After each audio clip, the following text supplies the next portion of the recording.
me start first by asking how many of you have been to England? Oh, a few. So, if you will, just imagine, if you will, it's let's say early March, and you're staying in a field in the East Anglia portion of England. And as you breathe in, you expect the smell of flowers to waft into the air, but no, you hear the roar of massive reciprocating motors, and the smell of aviation fuel permeates into your nostrils. Because what it is, it's 6 March 1944, and you're standing in the East Anglia portion of England, right next to Thorpe Abbotts, which is a very active bombing base. Now, my good friend, Bob Shones, has just been alerted for what will be his 16th mission, flying the B-17 in World War II. Little does Bob know that today is going to be his most harrowing mission. Bob's target for today is Berlin. Now, the U.S. Army Air Forces have only flown over Berlin once in this conflict, and this will be the second day that they hit their targets. Bob recalls as he climbs out over England and heads for continental Europe, the skies were so clear that day that he could see Germany from England. Now, today was a massive strike against the German target. They had 730 bombers and 800 fighters escorting across the channel. Now, that formation, if you can't picture that, is over 60 miles long. And after the war, Bob talked to some of the Germans that were on the ground, and they said that from the time the first airplane flew over until the last was about 90 minutes. As soon as they went feet dry or crossed onto the continent of Europe, the first wave of German fighters hit the formation. Now, as Bob recalls it, several of his aircraft in his formation were lost in that first engagement. Bob was fortunate enough to shoot down 2 Me-109 fighters, but in that first melee, they lost 50 bombers, and they pressed on towards Berlin. Now, when they got over Berlin, they had lost 200 bombers when they approached their target. 539 planes floated over that city that day. And if you look at this picture, you'll notice those big black splotches in the background. Those aren't clouds. Those are artillery shells that the Germans are throwing into the air, hoping to hit our bombers. So Bob, as he approaches the city, he's with the formation. The formation turns left after they drop their bombs right into a flak field. And Bob knows turning left is not a good thing, so Bob turns right to escape the artillery. And he realizes he's alone. One of the quips during the day was the quickest way to die over Germany was to be in a bomber alone over Germany. And Bob and his crew of 9 were in a bomber alone over Germany. They were able to join up with another formation and head back to England. And as Bob flew over Thorpe Abbotts, he looked down and he noticed there were no aircraft on the field. So he landed his battle-damaged B-17, taxied into his parking spot, looked across the tarmac, and he saw a squadron commander sitting in his car. Squadron commander motioned for Bob to come over. As Bob walked over, he looked and he couldn't help but notice water in the squadron commander's eyes. All Bob could muster at that point was simply, "What?" The commander looked at him and said, "You're the only one. You're the only one to come back." So as Bob walked over to the Quonset hut for his intelligence debrief, such was the tradition in that day that there was a table for each one of the crews. 15 crews were not coming back that day. 10 people on each one of those crews. So as Bob talks about walking into the Quonset hut for the intelligence debrief, he looked. The intelligence officers used to put a glass of whiskey by each member's table, each chair. All Bob remembers walking into the Quonset hut that day was the cool air and the smell of alcohol rising from 150 shot glasses that would not be consumed. Bob and the crew of Argyle Sal was the only plane to make it back that day from the 351st. The 351st was a squadron in a group called the 100th Bombardment Group. After today, the 100th Bombardment Group became known as the Bloody 100th for all of the losses that they took. Why Does this matter? You see, Bob Shones is my friend. Bob Shones is a brother in arms. Bob is 95, and Bob is a hero. Also of note, Bob flew with the Bloody 100th, or the 100th Bomber Group, in 1944. I was honored to command the Bloody 100th, or the 100th Operations Group, in 2010 to 2012. So, in a way, Bob and I are tied. Bob and I are brothers in arms. So, what I've noticed in meeting people like Bob, and other people that I'll call heroes, or I would say in reading about heroes, studying about heroes, watching Marvel movies or DC movies, that a lot of these folks have things in common. And I've started to call that the hero's mindset. What I've noticed is, well, let's call it, it's 4 H's, more or less, and I'll get to the more or less. But what I've noticed in these folks is they're humble, they're hungry, they're heroes, and we'll get to that, of the heart. Now, by no means am I saying that I'm a hero, but I have been known to have, well, I do have a mean collection of heroes t-shirts. I usually wear to the gym in the morning. But I'm not a hero. But let's break that down a little bit. Humble, hungry, heroes of the heart. Humble. When I first met Bob, and I heard his story, it's a great book, I read the book about his mission, and I asked him, what was that like, Bob? I mean, I don't understand flying in the war over Europe with the flag. And when he talked about the enemy fighters hitting the bombers and watching friends that he knew, loved ones that weren't coming back, what was that like? Bob looked at me and he goes, I was just doing my job, just like you. That's Bob. But what I've noticed this thing about heroes is there's a humility combined with a fierce resolve.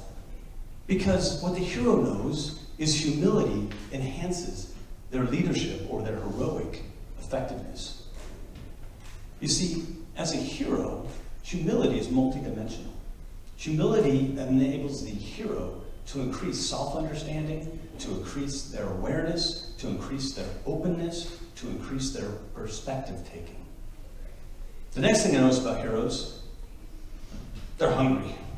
I don't mean hungry like this guy. They're not hungry for your next meal, not hungry for your next promotion, not hungry for your next, I don't know, pay raise, your corner office, your cool car. No, what heroes are hungry for is knowledge. Because heroes know that knowledge makes them, well, I should say heroes are learners. They read, they listen, they engage, they study, they act, they learn, and in some cases they relearn, but they're hungry for knowledge. Because it's about being humble and staying hungry. Now next, when I talked about 4 H's, more or less, that's because when we look at the definition of heroes, what we find is that in the dictionary, a hero is defined as somebody who's known for their courage, for their high achievement, and their moral character. So courage. Obviously, we look at a guy like Bob, and we can see that Bob had a lot of courage. Just flying that mission was an amazing amount of courage. However, what does it mean for us every day? I would say courage is the idea of moving intention to action. Because it takes courage to do things like articulate a vision for the future. It takes courage to build relationships with challenging people. It takes courage to challenge people to grow and to change, to mend broken relationships, to confront difficult problems, to make hard or unpopular decisions. Next, outstanding achievement. Obviously, we can look at a guy like Bob and say, that's outstanding achievement. I mean, flying a mission like that, being the only one to come back, amazing. But what I've noticed is this idea of outstanding achievement to the hero is a little different because it's engaged in voluntarily. It's conducted in service, usually in service to a huge group, but it could be service to another person. It could be service to a country, a nation, to God. Service. Next, it involves risk. Risk to your personal well-being, risk to your status, risk to your reputation, and finally, it's initiated without expectation of material gain. I know Bob didn't ask, how much do I get for flying this mission? And next is this concept of strong moral character. And I want to pause there for a minute and kind of give you a story. You all remember 9/11. Some of you were really young. For me, on 9/11, I remember I just got back from a morning run. Now, we were living in California, so we were 3 hours behind New York and DC. Found out what happened. I got in my truck. I drove to the base, went storming into my squadron commander's office and said, "Put me in, coach. No idea where we're going, no idea what we're doing, but you got to count me in." I got my wish. I ended up being the senior ranking officer for 5 KC-10s that ended up flying out of Doha International. Before I go further, what is a KC-10? The KC-10 is a massive airplane. It's an air refueling tanker or a flying gas station. I know to some people it's like, that does not sound romantic at all. But I would tell you, without gas, people can't do a lot of stuff. And the KC-10 is huge. It weighs 593,000 pounds fully loaded. That's 356,000 pounds of gas, which you go, I don't know how much gas weighs. All right, 60,000 gallons. To put it in terms you might understand, if I pulled that plane up to the gas station, it would cost about $175,000 to fill it up. The good news is, if you pull your car up behind me and I could actually pass that fuel to you, I can fill your car up in 2 seconds. 1, 2, you're good to go. So it's a pretty amazing piece of equipment. When we took off, we had what we called hard crews. So we flew with the same people every day. So my crew was a guy named Tony Torres, who I usually refer to as Long Tony, Viderhausen, who nobody can pronounce his name, so we call him House, and US Bass. And we flew a bunch of missions together. In fact, I would tell you, we were in country 20 September 2001. And we flew several reconnaissance missions. We flew the first combat sortie. We were on the very first order that flew into Afghanistan, or up to the border of Afghanistan, on 6 October. And then we entered into this cycle where it was kind of a sleep, fly, sleep, fly, sleep, fly, sleep, until we got alerted one morning for this mission.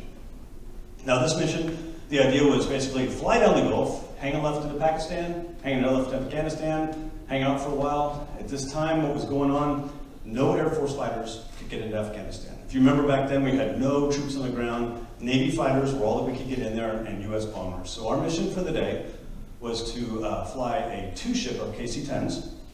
Me and my friend Mark Sullivan would take our planes, fly into Afghanistan, which was different about today. It was a daylight sortie, and we were actually in Afghanistan. Our fighter friends were tasked to suppress, which is a nice way of saying destroy, anti-aircraft artillery and surface-to-air missiles. Hard to remember back then, but the Taliban actually had things that they were shooting at us. So we got out to our airplane that day, our tail number 70119, and she's a beauty. We get in there, we find out, we check the forms, we've got a brand new number 3 engine. Of course, who doesn't want a brand new motor? That's awesome. We go to start engines, and we have a massive hydraulic leak.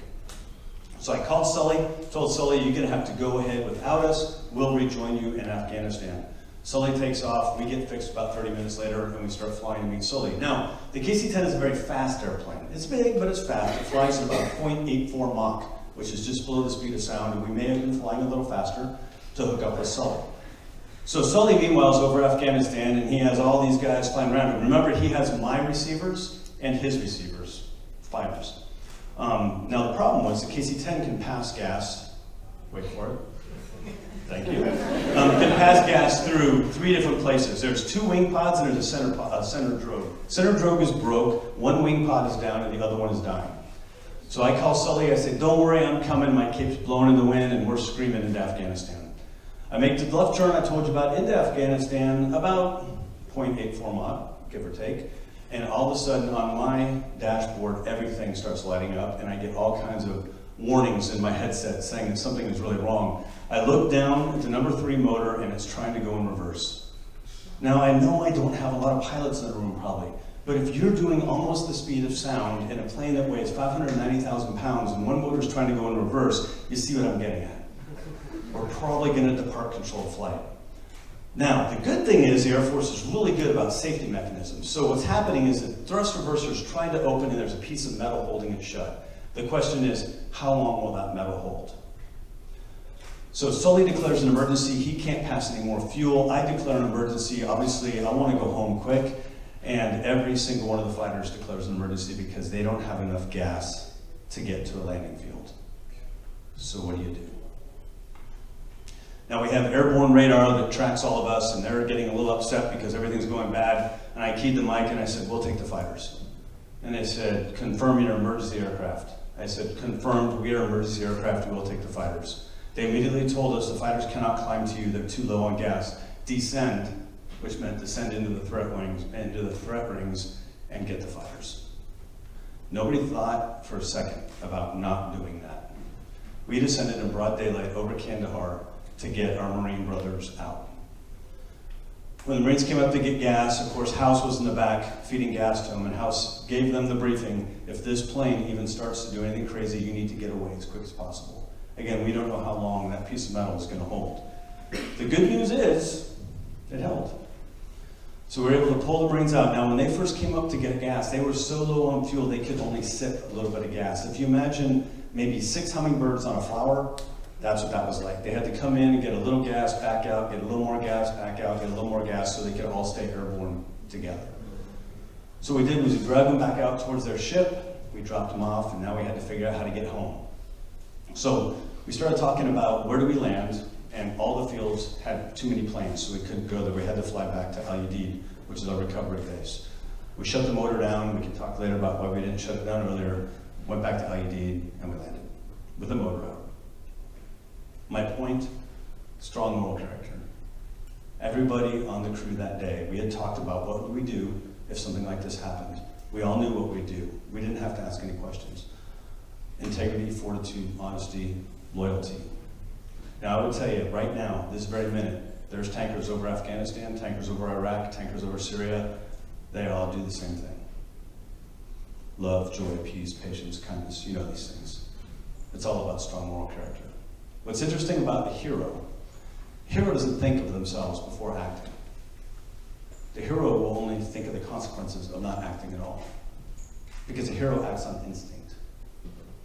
There's no thought behind a heroic deed. But why do we do it? Because we love these guys. Now, shortly after, I volunteered to extend for another tour in the desert. Except this time I would fly from the Middle East down to an island in the Indian Ocean called Diego Garcia. So I flew down there. My squadron commander was actually the commander of Diego, and I was going to be the number 2 or the second in command. When I got off the airplane, my commander met me, went up to the squadron, and he said, I have to show you something. And pinned to a bulletin board was a letter from the Marine Corps squadron commander, thanking my squadron commander for what we did. But if you think about it, what was he really thanking our commander for? Thanking him for being a humble, hungry hero of the heart. Because we saw that in him, and our crew did that, and all the crews today would still do that. It's all about this brothers in arms kind of thing, right? That we'd do anything for those guys. Those Marines, I've never met them, not to this day. I'd do it again. But I would ask you this, what does it mean for you all at Samford? Do you love the people you get to hang out with? The people here at Students? What about the alumni? There's a special bond between you and your alumni, and I guarantee the alumni are doing stuff for you today that you don't even know about. And they're doing it because they love you guys. And they haven't even met you. It's this idea of family. You know, I hope that I mirror to my boys this humble, hungry hero of the heart, because I want them to mirror it to my grandkids. Right? So imagine this. What if we all could start this idea of a heroic mindset, a hero's mindset movement? If we all were sort of humble in our actions, we're all hungry for knowledge to better ourselves, to better our community, to be heroes, to be known for our courage, for our outstanding achievement, and for our moral character. And we did it all from our heart because we love the people around us. Do you think we could change Samford? Could we change Birmingham? Could we change Alabama? Change the world? I think we could. Thank you.